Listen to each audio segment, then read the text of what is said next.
이게 인덱스를 뭐 많은 주체들이 기대하고 밀고 많이 언급했으나 소문난 잔치에 먹을 게 별로 없는 인덱스지 않나. 그렇죠. 테슬라가 주도주가 될 수 없다라기보다는 엔비디아를 뛰어넘는 주도주가 나온다라는 거는 당분간은 생각하기 어렵지 않을까.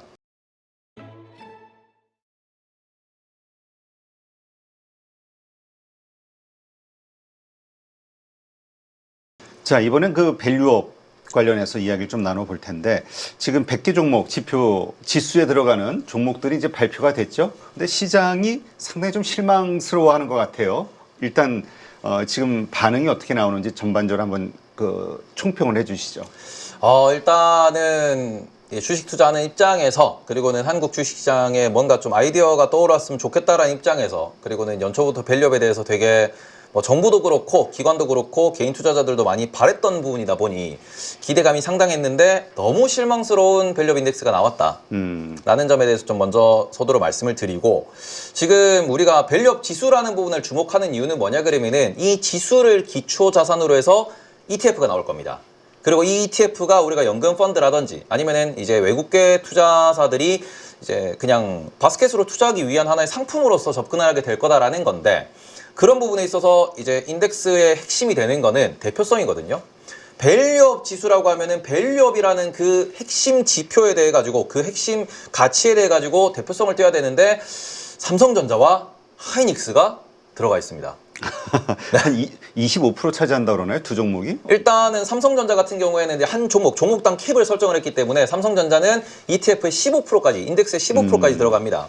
그러면은 삼성전자 15% 당연히 들어가는 거고요. 하이닉스가 한 10% 정도 들어간다 그러면은 두 종목 합치면은 25% 정도. 네, 아주 무거워지는 부분이 있다 보니까 지금 일각에서는 이게 코스피 200이랑 뭐가 다르냐, 이런 얘기도 나오는 상황입니다. 네. 자, 이게 결국 우리가 기대하고 있는 것은 이 밸류업 지수 이런 것들을 통해서 이제까지 우리가 계속 한탄하고 있는 코리아 디스카운트, 이것이 좀 해소됐으면 하는 바람인데 어떨까요? 이게 그 목표를 달성할 수 있을까요? 일단은 이제 100개 종목에 대한 종목당에 대해 종목 선출, 종목을 뽑는 과정에 대해서도 얘기가 많은데, 일단 리스트를 좀 띄워서 보여주시면은, 네. 지금 많은 기업들이 들어가 있습니다. 근데 제가 딱 찍어서 말씀드리고 싶은 종목이 뭐냐 그러면은 지금 하나머티리얼즈라는 종목이 있고요. 그 다음에는 네. 주성엔지니어링이라는 종목이 있습니다.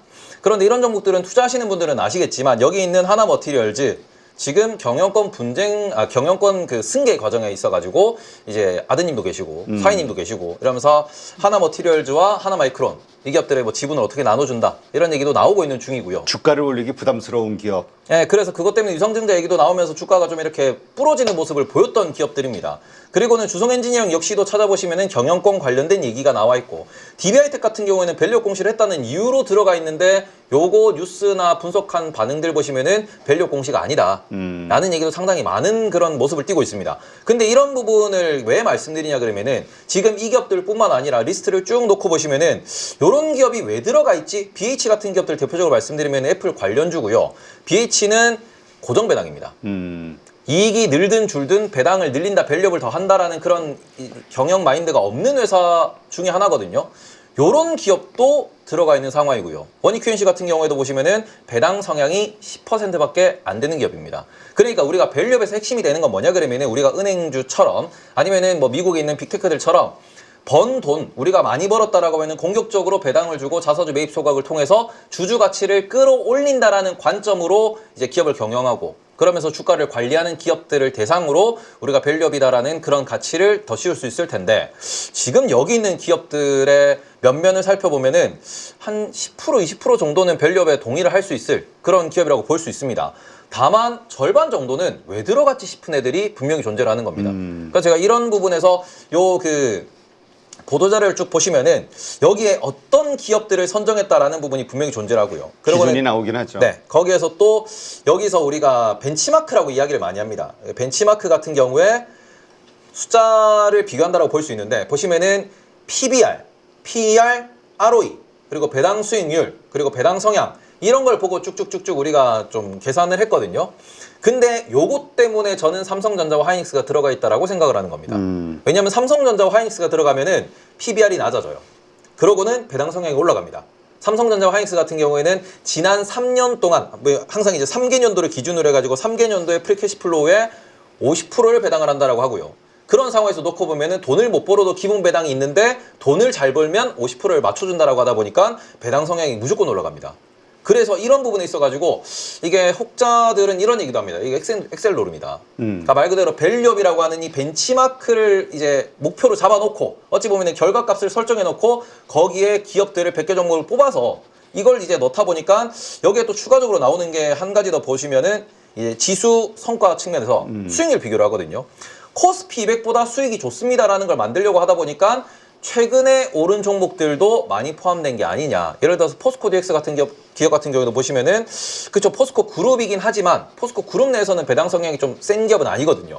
근데 주가는 많이 오른 상황입니다. 최근 5년 보시면은 코스피 200보다 10% 더 올랐다.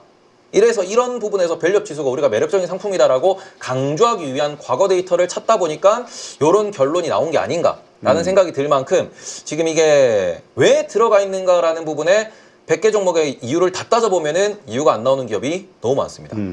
사실 이 전날 그 맥쿼리 증권에서 또 이렇게 분석했을 때는 한 20 몇 개 정도밖에 요 정도 들어가지 않을까? 네. 그러니까 보통 우리가 생각할 때 한 20, 30개, 즉 뭔가 밸류업을 할 수 있는 여러 환경 아니면 그런 의지를 가진 기업들이 거기에 들어갈 거라고 생각을 했고 그것이 벤치마크가 돼서 다들 노력을 해서 그 안에 들어가려고 이렇게 생각을 했는데 네. 이 완전히 생각과는 다른 거죠. 그러니까 이게 우리가 뭔가 밑에서부터 만들어서 올라가는 이게 바텀업 느낌으로 좀 중소형 종목이라고 하더라도 기업 경영 마인드가 괜찮고 재무제표나 배당 성향 같은 측면에서 우수한 기업들을 먼저 뽑아놓고 이쪽으로 자금이 몰려 들어오는 걸 보면서 이런 기업들이 좀 더 사업하기가 편하다, 자금 수급하기가 편해진다 라는 걸 보고 다른 기업들도 이쪽에 따라왔으면 좋겠다라는 게 첫 번째 그림이라고 볼 수 있었으나 실제로 나온 거는 이제 완성된 그림을 놓고 다 이제 어찌 보면 끼워 넣기를 하다 보니까 약간 이건 끼어 팔기 인덱스고 이렇게 되면 우리가 KRX 300이라는 인덱스가 나온 지가 꽤 됐습니다. 네. 아무도 관심이 없죠. 트레이드하지 않는 KRX 300이라고 하는 인덱스랑 다를 게 뭐냐라는 얘기. 그러니까 코스피 200 사면 되는데 굳이 내가 이거를 할 필요가 있을까? 그리고는 개별 종목 투자하면 되는데. 그러니까 지금 딱 봐지는 느낌적으로만 봐서 이 ETF가 나온다고 했을 때 살까? 이거 사면 돈 벌 수 있을까? 답이 안 보이는데. 그렇죠. 그래서 대표성도 없는 상황에서 삼성전자 하이닉스가 들어가서 무거워진 ETF인데 면면을 살펴보면은 내가 굳이 이 기업이 포함된 ETF를 내가 담을 이유는 없지 않을까라는 의사결정이 가능할 것 같아서 이렇게 되면은 이게 인덱스를 뭐 많은 주체들이 기대하고 밀고 많이 언급했으나 이제 소문난 잔치에 먹을 게 별로 없는 인덱스지 않나. 오히려 이런 부분에서 정말 밸류업 스몰캡 인덱스에서 뭐 30개 종목만 뽑아서 따로 인덱스를 발표하는 게 시장에는 더 긍정적 효과가 있지 않을까라는 생각이 드는 그런 그 정책이었다라고 보실 수 있을 것 같습니다. 네. 하여튼 또 다시 한번 그 뭐라 그럴까? 이 관료주의 느낌. 이 관료주의 느낌에 다시 한번 우리 투자자들은 실망하는 상황이 되지 않았나 이런 생각이 드는데 하여튼 좀 이도저도 모두를 만족시키려고 하면 이해관계자들을 다 만족시키려고 하면 이런 이상한 얼토당토하는 것들이 자꾸 나오는 것 같아. 그냥 본질에 충실해야 되는데. 네. 좀 이게 어디서 만든 거예요? 이쪽. KRX에서 만들었습니다.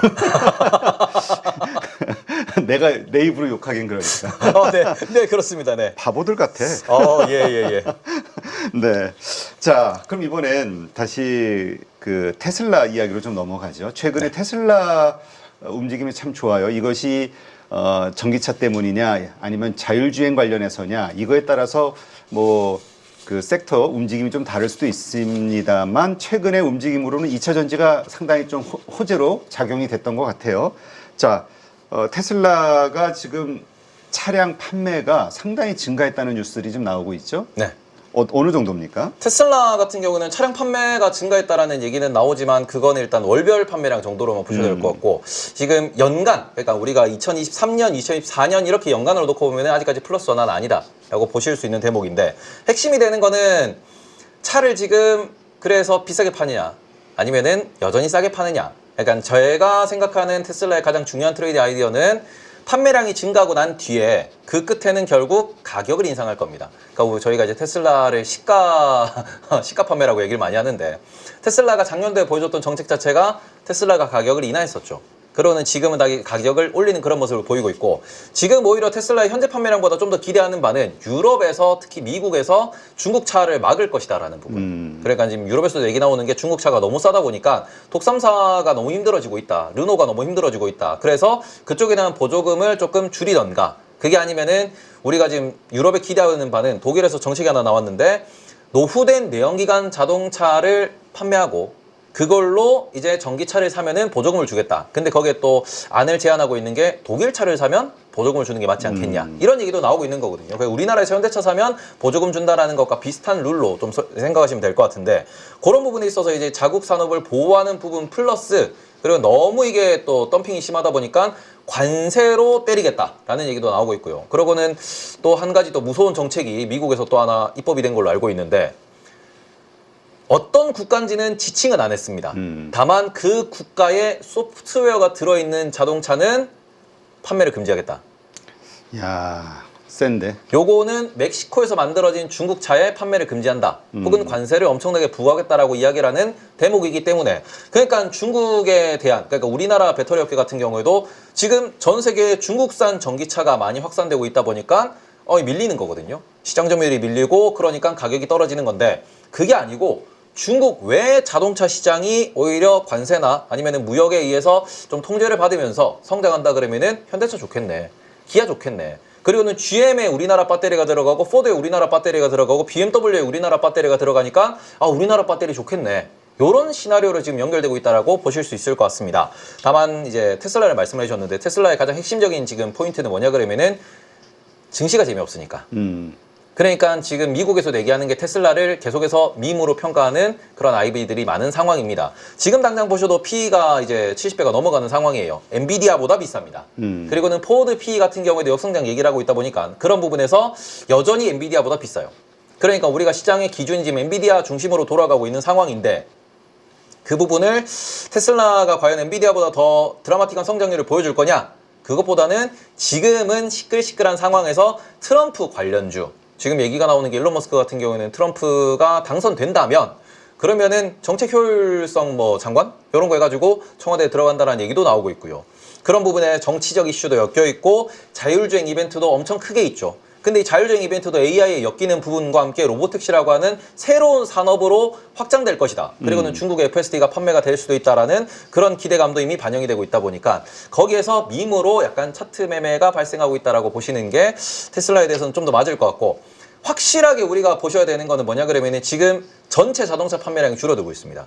전체 자동차 판매량이 전환되는 시점에 전기차 판매량이 더 늘어나고, 그런 부분에 있어가지고 적어도 이제 리튬 가격이 반등한다라는 포인트까지도 확실하게 잡아져야 우리나라에 있는 2차 전지 업계가 반등한다라는 부분을 우리가 좀 더 강하게 볼 수 있지, 아직까지는 수급놀이다라고 분석하는 경향이 많으므로 그런 부분에서는 투자에 좀 주의가 필요하다라고 보셨으면 좋겠습니다. 네. 근데 지금 우리가 사실 원자재 가격, 리튬이라든가 니켈 이쪽이 하락해가지고, 하락이라기보다 급락했죠. 그래서 이제 좀 부정적으로 봤던 경향들이 있었잖아요. 물론 소재주에는 그게 QRP가 같이 줄어드니까 그럴 수 있는데, 다른 측면에서 보면 이번에 현대차에서도 가격 인하, 전기차 가격 인하에 대한 이야기가 있었듯이, 이게 원자재 가격이 줄어든다는 것은 결국 차량 가격을, 그러니까 차량을 싸게 팔 수 있는 근거가 되기도 하잖아요. 이게 결국은 Q를 늘리는 하나의 방법일 수도 있지 않을까. 그런 측면에서 보면은 꼭 모든 게 악재일까라는 의문을 제기하는 분도 있어요. 일단은 전기차 같은 경우에는 리튬 가격이 떨어진다, 원자재 가격이 떨어진다는 거는 결국 상품 가격이 떨어지니까 접근성을 높이는 그런 장점으로 작동할 수 있습니다. 다만 우리가 여기서 지금 기억하셔야 되는 건 뭐냐 그러면은 2차 전지 업계에 대해서 긍정적으로 보시는 분들은 이제 최근에도 이제 많이들 말씀하시더라고요. 앞으로 영업이익률이 30%까지 간다. 50%까지 간다. 과거에 우리가 2차 전지 대세 상승기 때 그런 얘기가 많이 나왔습니다. 그런데 냉정하게 2차 전지 배터리 산업은 제조업입니다. 그러니까 우리가 엔비디아 같은 경우에는 영업이익률 60%씩 나오는 이유가 사람 갈아 넣어서 위탁 생산시키고 재고 관리 다 어찌 보면은 고객사한테 떠넘긴 상태에서 이익을 온전히 보존해서 남기는 게 50% 60%씩 나오는 거거든요. 그게 빅테크의 어찌 보면은 사업 구조입니다. 제조, 그러니까 우리가 재고 관리가 필요하고 원자재라고 하는 그러한 상품 가격이 흔들리는, 원자재 가격이 흔들리는 그런 부분을 최대한 해칭한 현재의 그런 그 산업 구조가 빅테크 모델인데, 그 빅테크들의 영업이익률이 30%에서 40% 정도 나옵니다. 제조업은 일반적으로 전 세계 평균을 내보더라도 영업이익률이 10% 전후입니다. Q가 증가한다고 하더라도 지금 우리나라의 2차전지 업계의 그런 기업들의 밸류를 놓고 보시면은 PER이 상당히 높고 PSR도 상당히 높습니다. PSR이 높다는 소리는 뭐냐 그러면은 PSR이 한 배인 경우 매출과 시가총액이 같을 경우를 놓고 보셨을 때 그때 영업이익을 10%, 이익을 10%로 잡으면은 PER이 10배 정도 나옵니다. 그리고는 그런 상황에서 우리가 제조업을 PER을 낮게 보는 이유는 재고 관리도 해야 되고 하드웨어적인 증설도 있어야 되고 비용도 있어야 되고 감가상각도 있어야 되다 보니까 주주환원 여력도 많지가 않은 게 사실이거든요. 그런 부분을 종합적으로 놓고 보면은 제조업은 PER이 10배에서 성장하는 산업 같은 경우는 20배 정도 줄 수 있는 상황이고 그런 뭔가 뭐 통계적인 자료를 기초로 봤을 때는 LG엔솔만 놓고 보더라도 지금 막 90조가 넘어가는 거의 100조 가까운 시가총액을 보이는데 매출이 20조에서 30조 단위입니다. PSR이 3배예요. 네. 그러면은 지금 이 기업이 영업이익률을 10%까지 끌어올린다고 하더라도 PER이 30배가 넘어가는 거고 그러니까 성장이 연에 30% 40%씩 계속해서 나와주고 그 상황에서 영업이익률도 계속 확대가 돼야 된다라는 점을 전제로 투자를 해야 되는 게 현 밸류에이션이거든요. 그러니까 이게 우리나라 같은 경우에는 뭐 CATL도 마찬가지고 그 다음에는 전 세계적으로 이게 리튬 아메리카스나 아니면은 미국에 있는 알보마 같은 기업들 보시면은 2022년 이후로 계속 하락세, 조정장을 꾸준히 맞다가 지금 정책이 나오면서 주가가 돌리는 상황입니다. 근데 우리나라는 보시면은 작년도에 워낙 주가가 많이 올라가다 보니까 글로벌에 있는 기업들과 비교를 해서 놓고 보실 때는 이게 차트가 여전히 좀 많이 고공행진을 하고 있는 상황이고 그러니 지금 상황에서 밸류에이션, 한국에 있는 2차전지 기업들의 밸류에이션은 상당히 부담스러운 게 맞다라는 것도 좀 참고를 하셔야 되고 핵심이 되는 부분에서 이게 그쵸 리튬 가격이 반등을 한다 그러면은 이게 재고 평가 이익이라는 부분도 원자재 기업들한테는 되게 좀 플러스 요인이 됩니다. 다만 리튬의 공급이 자꾸 늘어나고 있어요. 네. 리튬 개발에 대한 그런 로드맵이 엄청나게 빠르게 수립이 됐고 어마어마한 자금이 들어가다 보니까 현재 리튬의 생산 가격도 반등을 안 하고 있습니다. 그리고 말 그대로 우리가 리튬 가격이 올라가는 부분이 좀 더 확인이 돼야 된다라고 하는 게 전기차에 대한 수요, 배터리에 대한 수요가 어느 정도 결정되어 있는 상황 그리고는 그 성장세가 이제 눈에 보이는 상황에서 리튬 생산량은 엄청나게 늘어나고 있어요. 그러니까 이거 리튬 가격이 반등을 못하면은 원자재 업계의 Q도 쉽사리는 늘어나기 어렵겠구나. 그리고 그렇게 되면은 자동차 가격은 떨어지고 2차전지 전기차는 더 많이 확대된다고 하더라도 중간에 끼어 있는 그러니까 완성차를 판매해서 수익을 보는 자동차 업계와 그리고 원자재를 채굴해서 판매하는 그 중간에 껴있는 이제 중간 상인들인 우리나라 기업들 같은 경우에는 이게 마진이 정말로 제대로 남을 수 있을까에 대한 물음표가 여전히 남아있다 보니 그런 부분에 대한 확인도 좀 다 되고 난 뒤에 접근하시는 게 맞지 않나. 그리고 마지막으로는 LG엔솔 흑자입니다. 보조금 때문에 흑자입니다. 그런 부분도 좀 감안을 하시면서 아직까지는 보수적으로 보는 게 맞지 않나. 그러니까 수급의 영역, 트레이딩의 영역으로 보시는 게 맞지 않나라고 말씀을 계속 드리고 싶습니다. 네. 근데 일각에서는 그 보조금 자체도 그 자꾸 띄어내지 말고 그것도 그냥 수익의 하나로 봐야 되는 거 아니냐. 그걸 자꾸 분리해서 부정적으로 볼 이유가 있느냐 이런 반론도 있기는 한데 당장 트럼프가 당선된다고 하면 보조금 줄인다. 네, 이게 변동성과 외부적 요인에 의해 가지고 그러니까 체력 자체가 약하다라는 부분이다 보니까 그거는 투자에서는 조금 이제 리스크를 낮추기 위해서는 비중을 실기는 어려운 부분이다. 네. 이렇게 생각합니다. 지금 테슬라와 관련해서 여러 가지 호재들이 있잖아요. 뭐 FSD 아까 말씀하셨던 자율주행, 뭐 중국에서의 판매, 그 다음에 로봇 택시, 그 다음에 뭡니까? 지금 뭐 전기차 갖고 아까 독일도 얘기하셨지만은 다시 보조금 정책들이 다시 좀 전환되는 이런 분위기.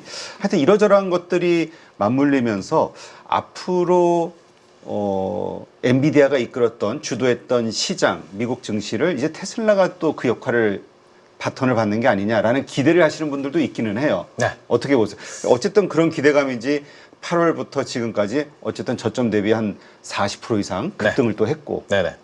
일단은 뭐 수급상으로는 테슬라가 상징성을 띌 수 있다라고 생각을 하지만 테슬라가 밀고 있는 일론 머스크가 밀고 있는 XAI 같은 경우에도 엔비디아에다가 돈을 갖다 바치고 있는 상황입니다. 그리고는 테슬라가 앞으로 FSD로 뭔가 구동 모델을 만들고 로보택시로 뭔가를 만든다 그러면은 그 돈을 여전히 로봇을 개발하기 위해서 그리고는 자율주행을 좀 더 디테일하게 만들기 위해서 또 엔비디아에 갖다 바치겠죠. 저는 그런 부분에서는 그렇죠. 테슬라가 주도주가 될 수 없다라기보다는 엔비디아를 뛰어넘는 주도주가 나온다라는 거는 당분간은 생각하기 어렵지 않을까. 그러니까 우리가 말 그대로 집 안 곳곳에 로봇이나 아니면 AI 비서를 들여놓으면은 그 기업이 엔비디아의 주도권을 이제 뺏어갈 수 있겠다라고 생각할 수 있겠으나 지금의 자율주행 모델이나 전기차 판매로 이제 테슬라가 엔비디아로부터 주도권을 뺏어간다라는 점은 조금 이제 너무 멀리 간 생각이라고 저는 생각을 하고 최근에 테슬라가 올랐습니다. 그런데 네. 올라간 부분에 제가 증시가 재미없어서 올랐다라고 말씀을 드렸던 부분은 이게 우리가 주도주가 되고 대장주가 된다라고 하면 인덱스와의 상관관계도 상당히 높아야 됩니다. 그런데 테슬라가 오른 날 보면은 나스닥이 재미가 없거나 나스닥이 빠진 날이 더 많습니다. 그리고 오히려 반도체가 올라간 날은 테슬라가 차익 실현으로 빠진 날이 더 많았습니다. 여기에 상관관계를 가지고 있기 때문에 요거를 미국 시장에서도 미모로 평가하는 케이스가 지금 이제 많다라는 점은 조금 참고를 하셨으면 좋겠습니다. 네. 자, 우리 한국에서는 뭐 하여튼 2차 전지주 작년에 고점에 물리신 분들이 워낙 많다 보니까 다들 관심을 갖고 있는 게 이쪽 섹터이긴 한데 그래서 이번에 밸류업 발표할 때 좀 많이 포함 좀 되지 않을까라고 기대했던 분들은 또 실망을 했어요. 네. 이번 밸류업 지수에서도 좀 인덱스에서도 빠졌죠. 일단은 밸류업 인덱스를 제가 아까 전에 그 약간 엑셀 노름이다라고도 말씀을 드렸는데 2차 전지 관련된 기업들의 많은 케이스는 또 신규 상장 기업인 경우도 많고요. 그 다음에는 지금 약간 돈을 못 버는 혹은 적자인 그런 상황이 많고 그리고는 성장주이다 보니까 배당이 없는 케이스가 많습니다. 그래서 그런 부분에서 포함이 안 됐다라고 보셔야 될 것 같고 면면을 보시면은 상장한 지 오래된 기업들이 상당히 많습니다. 그래서 상장한 지 오래돼가지고 자산 좀 있고. 네, 약간 자산도 있고 ROE도 좀 이렇게 막 만들어져 있고 배당도 좀 꾸준히 지급을 했던 그런 기업들 중심으로 이제 만들어져 있다 보니까 그런 부분에서는 이제 밸류업이라고 하는 이 부분에 대한 이제 본질 상황에서는 성장주는 밸류업이랑은 조금 다를 수 있다. 하지만 2차 전지가 여기 포함되지 않았다라고 해가지고 수급적인 이런 좀 그 소외를 받는 그런 케이스는 제 생각에는 없지 않을까. 왜냐하면 밸류업 인덱스 자체가 수급을 흡수하기가 어려울 것 같기 때문에 일단 흥행에는 흥행 실패할 것 같다. 참패할 것 같습니다. 네. 참패. 네. 네. 자, 근데 2차 전지 지금 뭐 캐즘 구간이다 이런 말들 많이 하고 있잖아요.